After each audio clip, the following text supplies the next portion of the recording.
Red and blue lights fill your mirror. It's 11:40 at night, 10 hours into a shift that wouldn't end. You pull over, hands on the wheel, doing everything right. The officer walks up, shines his light in, and asks 5 words that sound completely harmless. Where are you coming from tonight? What you say in the next 10 seconds decides whether this stop ends with a warning or turns into something that follows you for years. Almost everyone answers this without thinking twice. Not because they're careless, because nobody ever told them what that question is really for. By the time this is over, you'll have the exact phrase that protects you here, word for word. You'll have the Supreme Court case law that backs it up completely. And there's one move officers make even after you do everything right. I'm shutting that down before you leave this video. There's also a reason I'm giving you the law before I hand you the words. You'll see exactly why in a minute. Here's what most Americans never figure out. That question is not small talk. It's not the officer being friendly before he lets you go.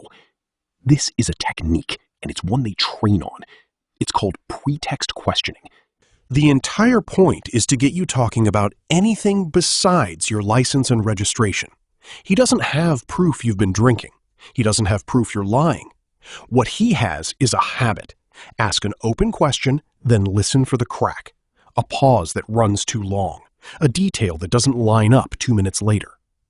In 2015, the Supreme Court ruled in Rodriguez v. United States that police can't stretch a stop even a few extra minutes past what the actual violation requires, not without something specific pointing to more. That casual question is how a lot of officers manufacture the something specific. You thought you were just being friendly. What you handed him was a thread to pull. If you didn't catch that, and most people don't, hit subscribe right now. I put out videos like this every week, breaking down moments most people walk straight through without a second thought. But here's where it gets really interesting, because the law is on your side, and that officer is counting on you not having it. You have to hand over your license, your registration, your proof of insurance. Past that, you don't owe him your night.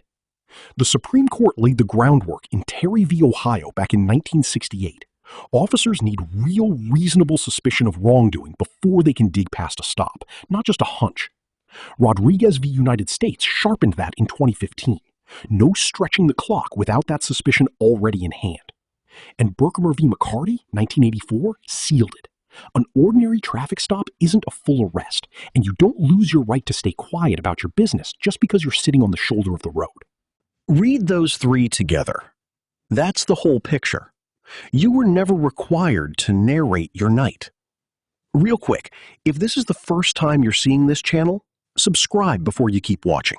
Everything here is sourced and built to hold up, not just sound good. That's rare. Stick around for the next one. So what are you supposed to do with all that? You can't go dead silent and stare him down. That reads as hostile, and it can turn a 5-minute stop into something much longer. You can't get smart with him either. Same result, slower burn. And you can't just answer everything and hope it goes fine. You already know how that one ends. So what are you supposed to do? I'm about to show you. Here's the phrase. Write it down. Officer, I'm not trying to be difficult. I just don't discuss where I've been. Is there a reason for the stop? Say it calm, like a fact, not a fight. When you say, I don't discuss where I've been, you're declining to answer beyond the stop's purpose, without ever refusing to cooperate. When you ask if there's a reason for the stop, you're pulling the conversation back to the only thing he's legally allowed to be doing in the first place.